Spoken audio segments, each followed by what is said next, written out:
Muito bem lembrado. Então, a gente agora vai falar de Paulo Freire, pensamento do Paulo Freire, basicamente na pedagogia do oprimido, mas não só nela.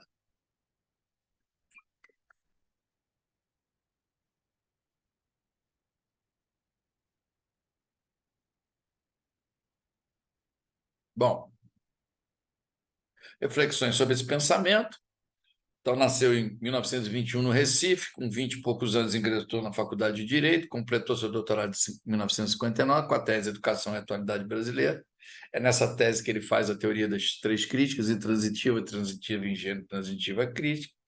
Participou de vários programas de alfabetização e em 1966 foi convidado pelo presidente João Goulart para repensar os programas de alfabetização de adultos. Foi exilado pelo governo militar, acusado de ser traidor de Cristo, do povo brasileiro, assemelhando-se aos métodos de ensino de Stalin, Hitler, Perón e Mussolini. Participou de programas educacionais no Chile, Suíça, Tanzânia, Guiné-Bissau, Angola, Cabo Verde, Peru, Nicarágua. Retornou ao Brasil em 1980, convidado para lecionar na PUC de Campinas, uniu-se ao PT e foi secretário de Educação no governo de Erundina. Crítico resoluto do neoliberalismo, Paulo Freire percebeu a possibilidade de uma tensão ideológica fundamental, situada na capacidade das pessoas reterem um conceito político para além de uma identidade de consumo, construída a partir de uma lógica de mercado, ou seja, daquela concepção, né, consumista, de uma lógica capitalista. Além disso, não se pode definir a priori o que a sociabilidade e os discursos do cotidiano excluam o domínio político. Após no reconhecimento de base cultural das tradições populares e na importância da construção coletiva do conhecimento, o projeto pedagógico de Freire criou um novo e vívido vocabulário marcado pela consideração dos oprimidos e desenvolveu uma nova e poderosa terminologia política que os capacitava a analisar sua situação no interior da hierarquia de privilégios da sociedade capitalista e a engajarem-se em tentativas de deslocamento dos ciclos de reprodução sociais existentes. Ou seja, o Paulo Freire acreditava que, através da educação dos adultos, se podia fazer a educação política desses adultos, né? Então, aquele termo muito conhecido de Bertolt Brecht, do analfabeto político, o Paulo Freire levava em consideração. Ele falou: se uma pessoa não for alfabetizada, como é que ela vai ser alfabetizada politicamente, né? Então, a ideia do Paulo Freire em alfabetizar as pessoas era alfabetizar essas pessoas politicamente. Mas, para que isso pudesse acontecer, teria que existir uma alfabetização também pelas palavras, pelas letras. Esse negócio estão sempre em algum lugar para mim. Deixa eu puxar aqui para baixo. Influenciado pelas obras de Freinet, Kozik, Erich Fromm, Gramsci, Piaget, sem falar dos clássicos Rousseau, Hegel, Marx e Dewey, já citado lá por João Dewey, a pedagogia de Paulo Freire é, antes de tudo, anti-autoritária, além de ser dialógica, interativa, colocando o poder na mão dos estudantes e trabalhadores. Freire situa sua análise da vida cotidiana no centro do currículo. O conhecimento é emancipatório, enquanto praxe que se dá na passagem da consciência ingênua à consciência crítica. Depois a gente vai falar um pouco dessas consciências. Vou botar isso aqui lá para baixo. E não vai mais. Pontos de referência para os educadores são: o mundo deve ser abordado como um objeto a ser compreendido e conhecido pela ação dos próprios educandos, ancorados em suas próprias experiências, necessidades e destinos. O mundo histórico e cultural deve ser abordado como uma realidade criada e transformável. Os educandos devem conseguir compreender como os mitos do discurso dominante são, precisamente, mitos que oprimem e marginalizam, mas que podem ser transcendidos através da ação transformadora. Então, vocês percebam que essas concepções freirianas, elas são muito... estou querendo tirar esse negócio daqui, mas esse negócio não sai. Elas são muito marcadas por um processo no discurso emancipatório, elas são muito marcadas por uma teoria crítica e elas são muito marcadas pelo poder transformador da educação. Paulo Freire vai acreditar nessa capacidade de transformação dos indivíduos, dos homens, tudo mais, É quase que eu acabo correndo. Peraí. É a partir de uma realidade construída pelo Paulo Freire, nessas viagens que o Paulo Freire fez, principalmente, vocês viram em vários lugares, em que existiam colônias, eram situações de colonização dos povos, né? E a partir de uma dita revolução, o Paulo Freire ia lá ajudar esse pessoal a ter uma alfabetização mais coerente de acordo com as suas origens, com as suas culturas. Então, o Paulo Freire teve muita questão do método dele aplicado na prática. Por isso que é tão interessante o estudo sobre ele. Agora a gente vai falar basicamente da pedagogia do oprimido, né? Apesar que algumas coisas eu vou botar ali. Então, a pedagogia do oprimido, esse livro foi escrito, como eu falei, no Chile, né? Eu não sabia se era em 68 ou em 69, no tempo que ele estava exilado. O reconhecimento de Paulo Freire, para além do campo da pedagogia, demonstra que o seu pensamento é também transdisciplinar e transversal. Desde seus primeiros escritos, considerou a escola muito mais do que as quatro paredes da sala de aula. Criou o círculo de cultura, como expressão dessa nova pedagogia que não se reduzia à noção simplista de aula nem de sala de aula. Por quê? Porque a experiência, como eu falei do Paulo Freire, era sempre em sociedades muito pobres, em que esses países tiveram um processo revolucionário, eles deixaram de ser colônia. Então, nem sempre o Paulo Freire tinha estrutura. Às vezes, em Angola, depois da saída dos portugueses, em Guiné-Bissau, em vários lugares, já tinha parcos recursos, mas mesmo assim ele fazia. Então, a ideia de que vai além da sala de aula e a questão do círculo de cultura e tudo mais é para recuperar a cultura desses locais, que depois de guerras civis, depois de revoluções, estavam tanto quanto disseminados. E aí ele trouxe, quando ele veio fazer esses processos de alfabetização, ele vem com umas experiências muito interessantes sobre isso. Continuando aí, a tese central da sua obra é a liberdade/libertação. A liberdade é uma categoria central da sua concepção educativa desde suas primeiras obras. A libertação, para o Paulo Freire, é o fim da educação. A capacidade de o indivíduo recuperar sua capacidade de pensar criticamente, se libertar daquelas amarras de uma sociedade capitalista, dos mitos daquela sociedade capitalista, dos ditames num processo de convencimento que as coisas não podem mudar e tudo mais. A finalidade da educação será libertar-se da realidade opressiva e da injustiça. A educação, para o Paulo Freire, visa a libertação, a transformação radical da realidade para melhorá-la, para torná-la mais humana, para permitir que homens e mulheres e pessoas não binárias sejam reconhecidos como sujeitos da sua história e não como objetos. Ou seja, a capacidade e a crença do Paulo Freire numa perspectiva transformadora da educação é todo o tempo colocada em prática. A libertação, como fim da educação, situa-se no horizonte de uma visão utópica da sociedade. A educação, a formação, devem permitir uma leitura crítica do mundo. O mundo que nos rodeia é um mundo inacabado, e isso implica a denúncia da realidade opressiva. Então, o Paulo Freire vai fazer apelos a essa utopia, que ele considera a perspectiva transformadora da educacional, mas uma utopia plausível. Não é aquela utopia crítica que a Soraya Darido botou lá no livro do Eleanor Kunz, mas o Paulo Freire vai achar mesmo, como está ali embaixo, que a utopia é o realismo do educador, né? Essa nova realidade do amanhã é a utopia do educador de hoje. Para Paulo Freire, a utopia é o próprio educador se realizando na educação. E eu coloquei outra frase: dirias que é um estar sendo livre e conquistando a liberdade aos poucos.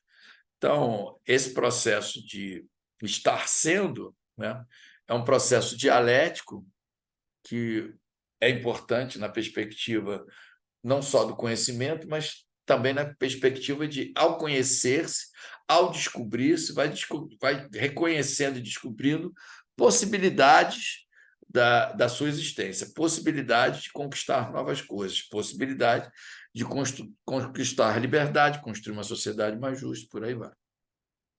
Uma das categorias fundamentais da pedagogia do oprimido também é a autodeterminação, ainda pouco explorada e muito menos promovida nas nossas escolas. Autonomia não significa nem isolamento, nem autossuficiência. A emancipação não é um ato isolado. Precisamos do outro para nos completar. Daí a necessidade do diálogo, porque não se pode entender o conceito da autonomia em Paulo Freire desvinculado do conceito do diálogo, da amorosidade, condição básica do próprio diálogo para o Paulo Freire. Então, essa autodeterminação, né, que é uma coisa pouco ainda explorada, né, é a questão de você acreditar na possibilidade de você ter e conquistar a sua liberdade, a sua educação, a sua emancipação desses ditames de uma sociedade opressora. E, para isso, o Paulo Freire não só vai falar o tempo todo nessa pedagogia mais humana, na questão de construir essa pedagogia através de um altruísmo, de uma amorosidade, do diálogo, e, principalmente, de um conceito de ser mais e deixar de ser menos. A concepção de ser mais é toda essa construção ou conquista da sua liberdade, da sua autonomia, de pensar por si só, de adquirir ou readquirir a capacidade crítica de se pensar autonomamente, se livrando desses ditames opressores. Eis como ele vê o processo de libertação pela emancipação, pela conquista da autonomia do colonizado, tornando-se sujeito da sua própria história. É aqui que entra a categoria do diálogo, relacionada a outra categoria, a autonomia. Esses conceitos são desenvolvidos no livro Pedagogia do Oprimido. Para Paulo Freire, o diálogo identifica a própria educação. Para ele, o diálogo é uma relação entre A e B, basicamente uma relação horizontal entre outros. A e B, basicamente, aí, falando da relação professor-aluno. O diálogo, segundo Paulo Freire, é oposto ao antidiálogo, que implica numa relação vertical, de A sobre B. O diálogo é crítico e o antidiálogo é acrítico, autossuficiente, desesperançoso e arrogante. Né? Lembrando uma célebre frase do Paulo Freire, né? A não educa B, B não educa C, os homens se educam entre si, mediatizados pelo mundo. Então, quando ele fala de uma relação de A para B, aí é uma relação basicamente horizontal entre professores e alunos, né? Professoras e alunos. Mesma coisa, gente, vocês podem interromper alguma coisa que tiveram. Na relação não dialógica, não há comunicação. Por isso, essa relação impede as pessoas de construir sua autonomia. Se é pela palavra que o ser humano revela sua humanidade, é no diálogo que ele se encontra com o outro, completando sua humanidade. Alguém queria falar alguma coisa aí? Não? No terceiro capítulo da Pedagogia do Oprimido, ele estabelece 5 condições para o diálogo. Cuidado, que isso aí tem cara de pergunta. Né? Quais são as condições para o diálogo? Primeiro, o amor. Se não ama o mundo, se não ama a vida, se não ama os homens, não é possível o diálogo. A humildade. A autossuficiência é incompatível com o diálogo. Terceiro, a fé nos homens.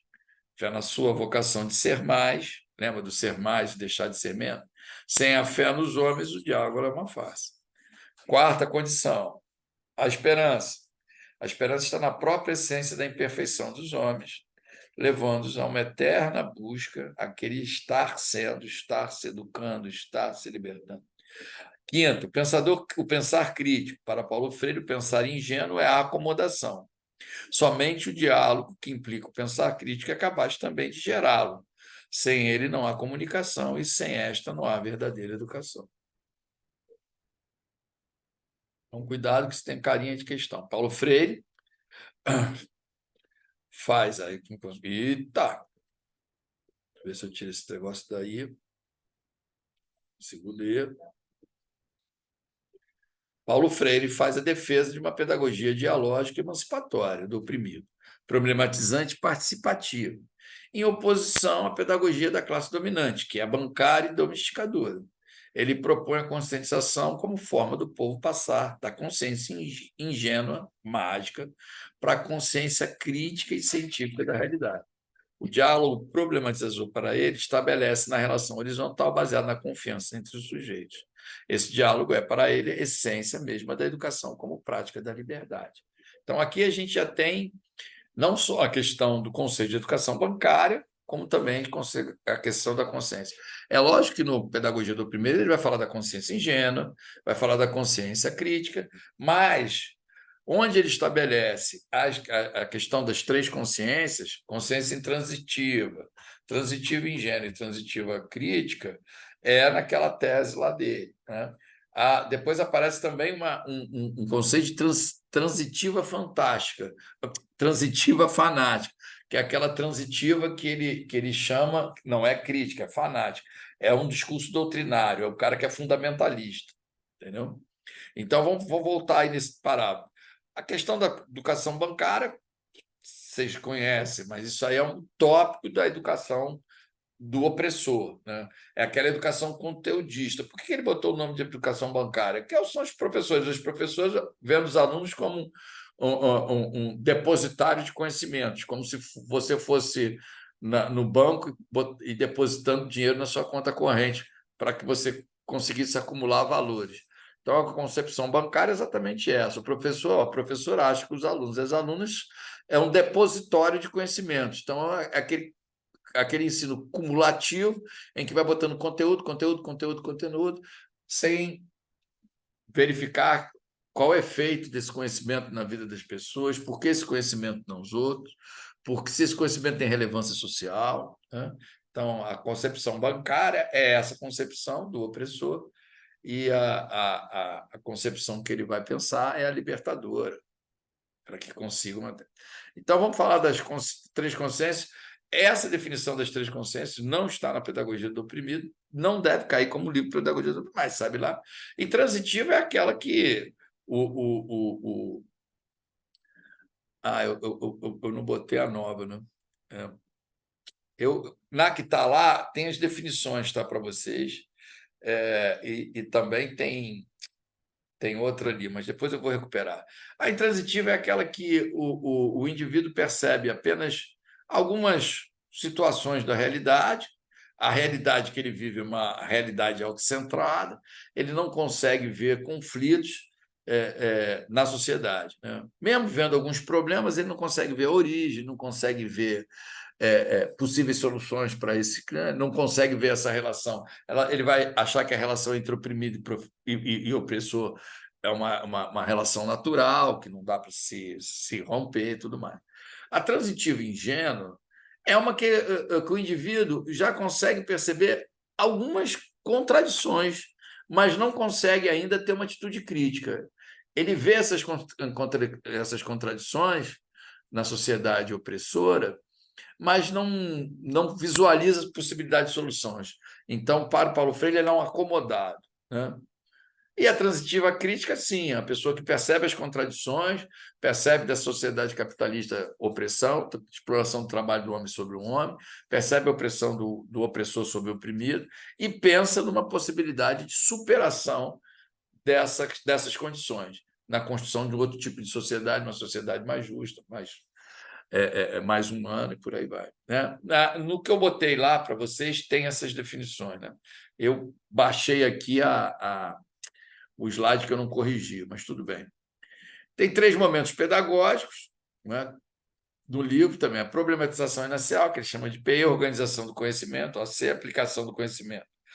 O fundamental na problematização inicial é partir das questões reais que os alunos conhecem. Né? Então, o que é a problematização? É na problematização que o Paulo Freire vai trazer temas geradores. Né? Então, se ele está fazendo, por exemplo, alfabetização de uma turma de adultos que trabalham na construção civil, as palavras que ele vai usar é tijolo, cimento, areia, ou seja, vai partir das questões reais da vida desses adultos, entendeu? Organização do conhecimento é a parte que ele vai já trazer esse conhecimento a partir de relações também com a vida cotidiana, mas já vai tentar trazer essa alfabetização junto com uma a alfabetização política. E a aplicação do conhecimento é a mesma coisa. É ver que essa alfabetização, que esse letramento vai dar possibilidade dos trabalhadores ver melhor um contrato, ver melhor situações, ler, não vai ser apenas um passante pelo mundo e vai poder, dessa forma, tentar melhores condições de trabalho, melhores condições de contrato, melhores condições de defesa dos seus direitos, melhores condições de se livrar do processo opressor e tudo mais. Aí, numa palavrinha, tem a ordem, mas eu não botei aqui, mas uma pergunta tem. Palavras finais da pedagogia do oprimido. Nossa fé nos homens e na criação do mundo, em que seja menos difícil de se amar. Então, a gente tem, nessa perspectiva aí do Paulo Freire, umas concepções de informação bem interessantes para a gente desenvolver, e as perguntas não saem muito disso, não. Deixa eu dar uma fechada aqui na